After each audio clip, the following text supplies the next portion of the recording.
Okay, dear. So we are going to have a very wonderful topic today, and that is uh, population, global population dynamics, trends, policies, and implications, right? Basically, the topic is about the population and its growth in the world. Clear? And it is taken from your uh, current affairs syllabus, right? तो आज के जो topic वो हमने देखना है, population को देखना है। ठीक है, फिर इसके ट्रेंड्स क्या है, पॉलिसीज क्या है, इम्प्लीकेशंस क्या है। अब चूंकि आबादी बहुत तेजी से बढ़ रही है, ठीक है, और किसी हद तक बढ़ भी चुकी है पूरी दुनिया में, पाकिस्तान में बकदरे ज्यादा बाकी ममालिक के, तो इस लिहाज से हमने इस टॉपिक को देखना है। ठीक है, तो दो बड़े जबरदस्त लाइन आप लोगों को बताने जा रहा हूं, and that is the burden of settlement bends the earth spine, we mistook the growing numbers as divine. इसका मतलब ये है कि बस्तियों के बोझ से झुकती है जमी की कमर, हमने बढ़ती गिनती को समझा खुदा का करम। ठीक है ना। तो अब जैसे जैसे आबादी ज्यादा होती है, हम बतौर मुसलमान या as a Muslim we think that it is good, क्योंकि हम पैगंबर की उम्मत बढ़ा रहे हैं, और आबादी जो है खिलाने पिलाने राज़िक और खालिक ये तो खुदा है। तो लिहाजा फैमिली प्लानिंग भी छोड़ दो, और आबादी जितनी ज्यादा होती है मुसलमानों की खास तौर पर, तो आप एक उम्मत बढ़ा रहे हो। तो हम इसको एक बहुत पॉजिटिव सेंस में ले रहे हैं। तो इस वजह से एक शायर ने बड़ी जबरदस्त बात की कि द बर्डन ऑफ सेटलमेंट्स, कि बस्तियों के बोझ ने तो जमीन की स्पाइन जो है कमर तोड़ दी है जनाब, और आप इसको खुदा का करम समझ रहे हो। ठीक है, तो ये आपकी गलती है। तो दुनिया में पॉपुलेशन डायनामिक्स से मुराद जो है वो ये है कि पॉपुलेशन साइज क्या है, इसमें क्या चेंजेस आई, स्ट्रक्चर में क्या चेंजेस आया, इसके बढ़ने से फिर असरात क्या आए हमारी लाइफ पर, दुनिया की जिंदगी पर। ठीक है, और क्या अवामिल है जो जिसकी वजह से ये पॉपुलेशन साइज में जो है चेंजेस आते हैं। ठीक है, डेवलपिंग नेशन में आबादी तेजी से बढ़ रही है, जो डेवलप नेशन है वहां पर आबादी स्लो ग्रोथ के साथ है, और कहीं पर आबादी रुक भी गई है। अब रुकना जो है वो भी खतरनाक बात है, क्योंकि एजिंग पॉपुलेशन की तरफ जाते हैं, आपके पास जो है बूढ़े ज्यादा वो बन जाते हैं और नौजवान कम पड़ जाते हैं, और जब बूढ़े ज्यादा आएंगे तो जाहिर बात है मुल्क की प्रोडक्टिविटी पर असरात पड़ेंगे। ठीक है, इसी तरह जो है बाकी कौन से अवामिल है जिसकी वजह से आबादी बढ़ती है, उसमें आपके पास जो है बर्थ रेट का बढ़ना है, फर्टेलिटी का बढ़ना है, इसी तरह जो है फिर इसके बाद जो है माइग्रेशंस होती हैं, अर्बनाइजेशंस होता है।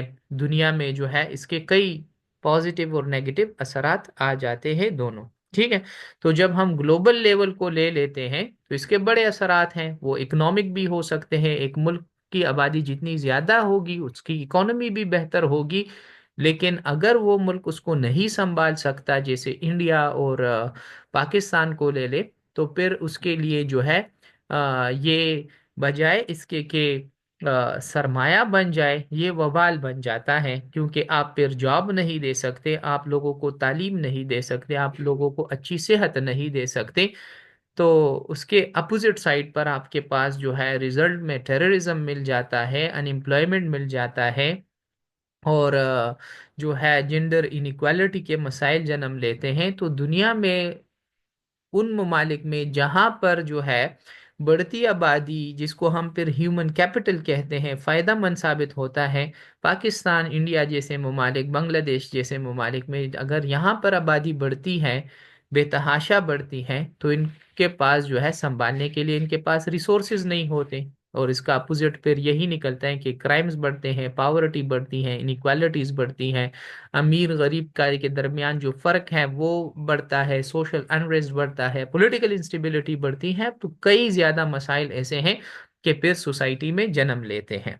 ठीक है, तो आज का जो हमारा टॉपिक है वो इसी लिहाज से है कि हमने दुनिया में भी पॉपुलेशन डायनामिक्स को देखना है, और फिर पाकिस्तान को भी थोड़ा सा देखना है कि पाकिस्तान में पॉपुलेशन जो है कहाँ से कहाँ तक पहुंच चुकी है, और अगर इसी रेट के साथ पाकिस्तान की आबादी बढ़ती रही तो पाकिस्तान को क्या नुकसानात आगे चलकर हो सकते हैं। ठीक है। तो एक चीज जिसको हम ग्लोबल ट्रेंड्स इन पॉपुलेशन कहते हैं, वो तो यही है कि जनाब 2022 में जब सर्वे हुआ तो पूरी दुनिया में जो है आबादी 8 बिलियन जो है, 8 अरब आबादी जो है आपकी पहुंच चुकी है। ठीक है। और यही खदशा जाहिर किया जा रहा है, अगर इसी तरह के साथ या इसी तेजी के साथ जो है लोग धड़ाधड़ जो है आबादी बढ़ाने में लगे हो, तो 21वीं सदी जो है इसके आखिर तक दुनिया की आबादी जो है वो 10 बिलियन से बढ़ जाएगी। ठीक है। जो कि बहुत खतरनाक बात है, क्योंकि आपके पास जमीन वही है, रिसोर्सेज वही है। ठीक है। लेकिन आप आबादी ज्यादा लेकर आ रहे हो, और अगर ये अनचेक्ड पॉपुलेशन ग्रोथ रहा तो फिर दुनिया में जो है फूड इनसिक्योरिटी आ सकती है, रिसोर्सेज डिप्लीशन हो सकती है, और सोशियो इकोनॉमिक इंस्टेबिलिटी जो है जन्म ले सकता है। ठीक है। और ये खतरात जो है द पॉपुलेशन बॉम्ब जो किताब है पॉल इलरिक ने लिखी है, तो लिहाजा इसको कंट्रोल जो है होना चाहिए। फिर इसके बाद हमारे पास है बहुत जबरदस्त बात है, और वो है अर्बनाइजेशन इन मेगा सिटीज का जन्म लेना। ठीक है। तो जैसे जैसे आबादी बढ़ती है तो उसी लिहाज से जो है शहर भी आबाद होते रहते हैं। आप डिफोरेस्टेशन की तरफ चले जाते हैं, आपके जो है बागात खत्म होने लगते हैं, आपकी जो एग्रीकल्चर लैंड है वो खत्म होने लगता है। और फिर ऐसे सिटीज जैसे कराची ले ले, पिशावर ले ले। ठीक है। तो ऐसे सिटीज में फिर बाहर के इलाकों के लोग आने लगते हैं और आबाद हो जाते हैं, क्योंकि उनको जॉब चाहिए, उनको जो है फैसिलिटीज चाहिए जो छोटे शहरों में या गांव में उन्हें नहीं मिलती, जो बड़े शहरों में जैसे कराची, पिशावर, लाहौर, मुल्तान, ऐसे शहरों में उनको ये सारी चीजें मिल जाती हैं। तो ये शहर जो है वो इफेक्ट हो जाता है, वहां पर डिप्लीशन, रिसोर्स डिप्लीशन हो जाता है, लोगों को जॉब्स नहीं मिलते, जो कराची के अपने लोग हैं वो मसाइल का शिकार हो जाते हैं। ठीक है। तो इससे इंफ्रास्ट्रक्चर भी जो है ख़राब हो जाता है, और फिर वहाँ की जो हुकूमत होती है वो इतनी बड़ी आबादी को संभालना जो है वो भी मुश्किल पड़ जाता है। वहाँ के स्कूल जो है ओवर क्राउडेड होते हैं, वहाँ के जो हॉस्पिटल्स हैं ओवर क्राउडेड होते हैं। ठीक है। तो ये बड़ी खतरनाक बात है, और इसके बारे में जेन जैकब्स ने अपनी किताब the death and life of great American cities उसमें लिखा that sustainable urban planning is critical to mitigate the adverse effects of rapid urbanization। और अगर आपने अर्बनाइजेशन और सस्टेनेबल प्लानिंग नहीं की, जो पाकिस्तान में नहीं हो रही, हम शहर पर शहर आबाद कर रहे हैं but without any planning, without sustainable planning. ठीक है। हमारे पास कोई प्लान है ही नहीं, लेकिन हम सोसाइटीज बना रहे होते हैं, जिसकी वजह से इसका नुकसान ये है कि पाकिस्तान में खासतौर पर हम वो जमीन भी जो है आबाद कर रहे हैं जो एग्रीकल्चर है, जो जहाँ पर बागात हैं, जहाँ पर आप किसी चीज को उगा सकते हैं, तो हम अपनी जो है अपनी पेट पर लात मारना जिसको कहते हैं वो हम यही कर रहे हैं। एक वक्त आएगा कि आपके पास जमीन, खेत खेत के लिए जमीन नहीं रहेगा, बागात के लिए जमीन नहीं रहेगा, तो आप जो एग्रीकल्चर कंट्री है वो फिर नहीं कहलाओगे, और आपका पूरा का पूरा मुल्क जो है वो आबादी से भर जाएगा, क्योंकि आपने जो आबादी की हुई है वो अनप्लैंड है, आपने जो कंस्ट्रक्शन किया है वो अनप्लैंड है। तो लिहाजा इस पर कंट्रोल होना चाहिए, और अर्बनाइजेशन आप शहर पर शहर आबाद करें, लेकिन ऐसे प्लानिंग के साथ करें, ऐसे जमीनों के ऊपर शहर आबाद करें जो एग्रीकल्चर लैंड ना हो। लेकिन अनफॉर्चुनेटली पाकिस्तान में ऐसा कोई प्लानिंग हो ही नहीं रहा। एजिंग पॉपुलेशन जो है ये भी एक कंसेप्ट है कि अब जो डेवलप कंट्रीज हैं जैसे कि जापान एंड जर्मनी, वहां पर जो है आबादी बहुत ज्यादा जो है बूढ़ी आबादी बनिस्बत नौजवान के ज्यादा हो रही है, क्योंकि वहां पर उनने उन लोगों ने क्या किया, पॉपुलेशन ग्रोथ को स्लो डाउन किया, मुकम्मल तौर पर ख़त्म कर दिया कि हम आबादी नहीं बढ़ाएंगे। तो जो बूढ़े लोग हैं तो वहां पर तो सहूलियात भी है, सेहत के सहूलियात भी हैं, अच्छा खाना, अच्छा खुराक, अच्छा शेल्टर, सब कुछ मिल जाता है। लोगों की एजेस जो है बढ़ने लगी हैं, तो वहां पर बूढ़ों की तादाद ज्यादा है और इसको हम फिर कहते हैं एजिंग पॉपुलेशन। अब इसका नुकसान भी यही है कि जब आपके मुल्क में बूढ़े ज्यादा हो, नौजवान ना हो, तो फिर ये काम कौन करेगा? बूढ़े तो काम नहीं कर सकते। तो पॉपुलेशन जो है, एजिंग पॉपुलेशन की वजह से दुनिया की जो प्रोडक्टिविटी है, पैदावारी सलाहियत है, वो नुकसान में पड़ जाता है और एक मुल्क फिर तरक्की नहीं कर सकता। अगरचे जापान और जर्मनी ने जो है टेक्नोलॉजी के जरिए और ऑटोमेशन के जरिए जो है इसका हल निकाला है। अब वहां पर अगर आप 60-70 ईयर्स के भी हो तो काम कर सकते हो प्रोडक्टिवली। लेकिन ये जो है जापान कर सकता है, ये काम जो है जर्मनी कर सकता है। अगर पाकिस्तान में खैर एजिंग पॉपुलेशन नहीं है, लेकिन अगर ऐसी बात आ गई तो यहाँ पर 60 साल का बूढ़ा जो है फिर घुटने टेक चुका होता है और वो कहता है कि बस अब मैं काम नहीं कर सकता। तो प्रोडक्टिविटी मसला आ जाता है। एनी हाउ पाकिस्तान में एजिंग पॉपुलेशन का मसला नहीं है। माइग्रेशन एंड डिमोग्राफिक शिफ्ट्स भी आ जाता है। ठीक है कि दुनिया में आप लोग देख रहे हैं कि 2022 की सर्वे के मुताबिक 281 मिलियन लोग जो हैं एक जगह से दूसरी जगह माइग्रेट कर चुके हैं। और आप लोग देख भी रहे हैं कि सिर्फ पाकिस्तान से 2022 और 23 के डेटा अगर आप लोग निकालें तो तकरीबन 20 लाख, 20 लाख के करीब लोग जो है बाहर मुल्क में सेटल हुए और यहाँ से अब भी जा रहे हैं। और इस कंसेप्ट को हमने नाम दिया ब्रेन ड्रेन का। ठीक है कि आपकी जो सही प्रोडक्टिव लोग हैं वो अब पाकिस्तान से इतना उकता चुके हैं कि बाहर मुल्क ममालिक में जाना चाहते हैं और वहां पर काम करना चाहते हैं। अब इसका फायदा जो है, जो होस्ट कंट्री है, कि पाकिस्तान में जो इंजीनियर है, डॉक्टर है, जो टेक्नोलॉजी एक्सपर्ट्स हैं, वो तो बाहर चले जाते हैं जैसे अमेरिका वगैरह। तो मुल्क फायदा तो अमेरिका को होगा क्योंकि वहां पर उनको अच्छे लोग मिल गए। लेकिन नुकसान वहां के अवाम को भी है। फिर वो लोग गिला करते हैं कि ये लोग हमारे कारोबार पर भी काबिज हैं, यही लोग जो हैं फिर हमारे जो बिजनेस हैं उस पर भी काबिज हैं, जॉब्स पर भी काबिज हैं, घरों के किराए भी बढ़ जाते हैं, होटल्स के किराए भी बढ़ जाते हैं। तो इस वजह से जो लोकल लोग हैं वो फिर थोड़ा सा इसका शिकार हो जाते हैं। ठीक है, फिर डिस्पैरिटीज भी बढ़ना शुरू हो जाए, कॉन्फ्लिक्ट्स भी शुरू हो जाते हैं और बढ़ती आबादी से क्लाइमेट चेंज भी आ गया है कि लोग डिफॉरेस्टेशन की तरफ लोग जो है वो बागात पर बागात खत्म कर रहे हैं, आबादी बढ़ा रहे हैं, शहर पर शहर आबाद कर रहे हैं। जिसका नुकसान यही होता है पूरी दुनिया को कि क्लाइमेट चेंज आ जाता है। ठीक है, और क्लाइमेट चेंज अब एक रियलिटी बन चुका है, इससे किसी शख्स को इनकार नहीं है। अब इस का फिर इम्पैक्ट या चैलेंज हमें हमारे सामने क्या है पॉपुलेशन डायनेमिक का, या जो पॉपुलेशन इतनी तेजी से बढ़ रही है?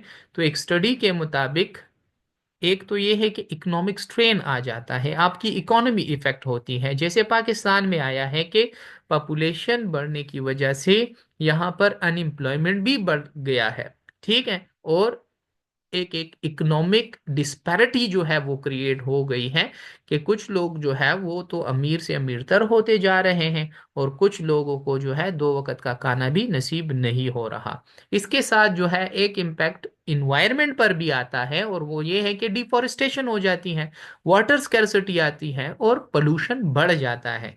तो जाहिर बात है ज्यादा लोगों का मतलब ये है कि ज्यादा पानी का इस्तेमाल, ज्यादा लोगों का मतलब ये है कि ज्यादा पोल्यूशन का बढ़ना, ज्यादा लोगों का मतलब ये है कि आपके बागात का खत्म होना, क्योंकि आप शहर पर शहर आबाद करते जा रहे हैं। और गैरेट हार्डेंस की एक थीरी है, उस थीरी का नाम है द ट्रेजेडी ऑफ कॉमन्स। बड़ी जबरदस्त थीरी है। ट्रेजेडी ऑफ कॉमन्स का मतलब ये है कि अगर आपके पास एक खेत है और उस खेत में आप जो है चार जो है काउस जो है उसको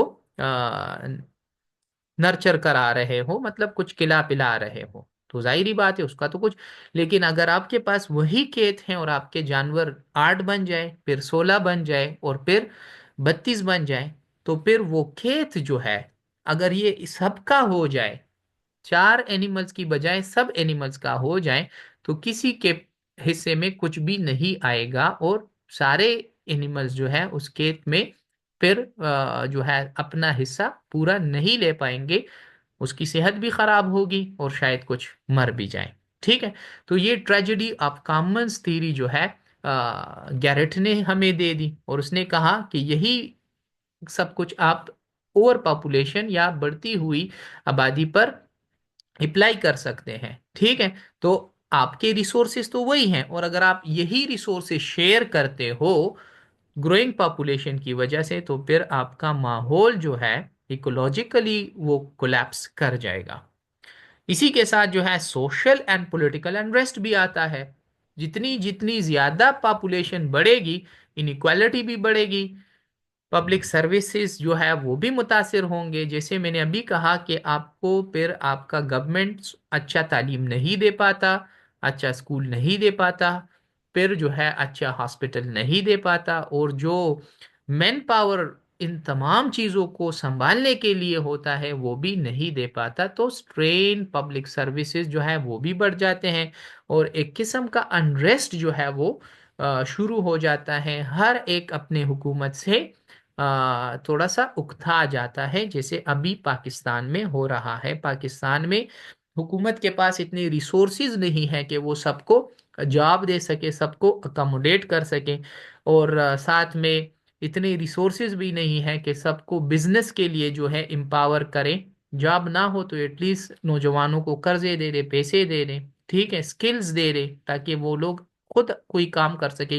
ये भी हुकूमत नहीं कर पा रही। इतनी ज्यादा आबादी हो चुकी है। ठीक है। अच्छा सेहत भी नहीं दे पा रहा, अच्छा तालीम भी नहीं दे पा रहा। ठीक।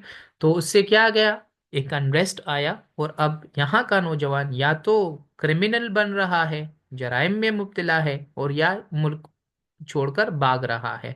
ठीक है। और उसकी मिसाल आपको यही मिलती है अगर आप अपने जो है मुल्क का डेटा निकाले कि पिछले साल कितने लोग गए तो हर साल जो है आपके मुल्क से 8 लाख के करीब लोग जो हैं आपका मुल्क छोड़कर जा रहे हैं, जो एक बहुत बड़ा फिगर है पिछले सालों के बनिस्बत।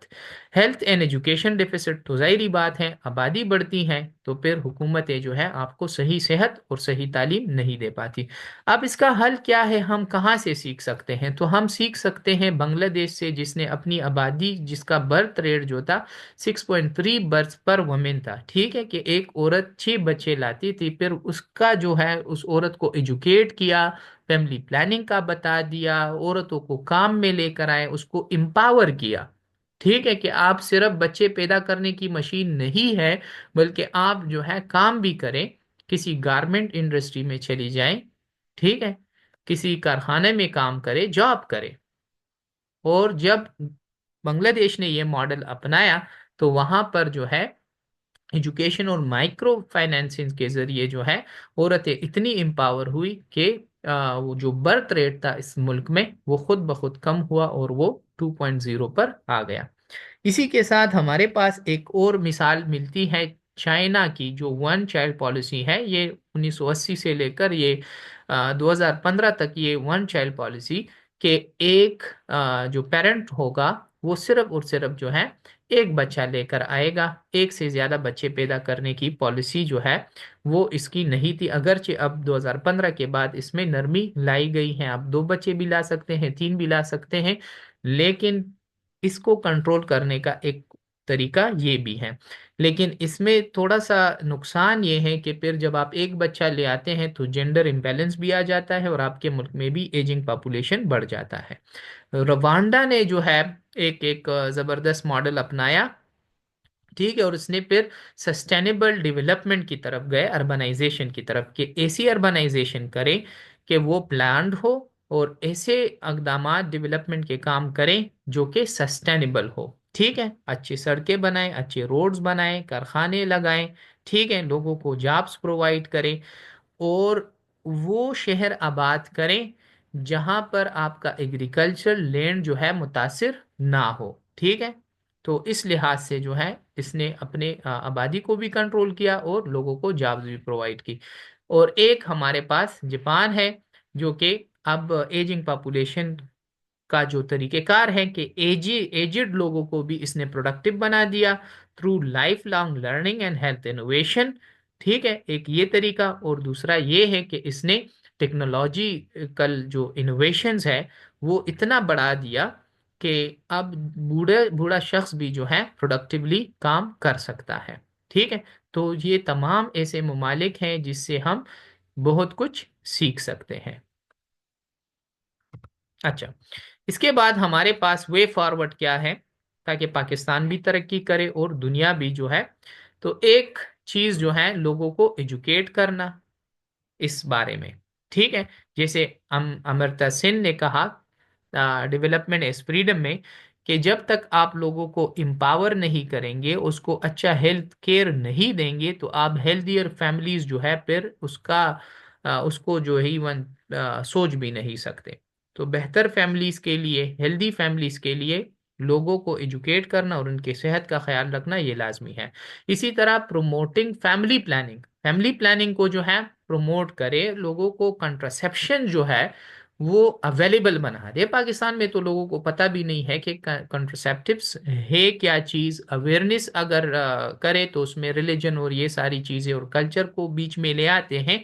अगरचे लोगों को इसके बारे में एजुकेट जो है होना चाहिए। मीडिया को यूज करे, प्रिंट मीडिया को यूज करे, डिबेटिंग सोसाइटीज बना दे, कॉलेजेस और यूनिवर्सिटीज, और इवन इसको कोर्स का हिस्सा बना दे, और इसको ओपनली जो है लोगों को एजुकेट करें बिना किसी शर्म और इन सारी चीज़ों के कि लोग क्या कहेंगे। और ये बातें स्कूलों में नहीं होनी चाहिए, कॉलेजेस में नहीं होनी चाहिए, भाई बस होनी चाहिए। अब हम क्योंकि पॉपुलेशन जो बॉम्ब है पाकिस्तान में, एक राइटर लिखता है, it is not ticking rather it has exploded. कि अब पॉपुलेशन बॉम्ब टिकिंग नहीं कर रहा, बल्कि अब ये पड़ चुका है।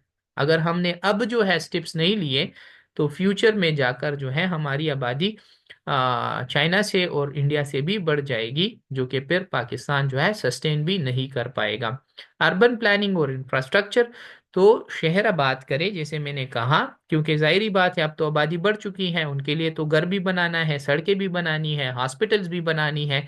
लेकिन अगर एक शहर है जैसे पिशावर, जैसे लाहौर, जैसे कराची, तो सारा का सारा बोझ एक शहर पर ना डाले, बल्कि यही फैसिलिटीज यूनिवर्सिटी भी लेकर जाएं, गांव गांव में लेकर जाएं, हॉस्पिटल्स भी गांव के आबाद करे, वहां पर जॉब्स भी लोगों को दे दे, वहां पर जो है कारोबारी सरगर्मियां भी शुरू करें, ताकि वो गांव जो है शहर में चेंज हो जाए, और पिशावर, कराची, लाहौर जैसे शहर जो है ओवर क्राउडेड भी ना हो।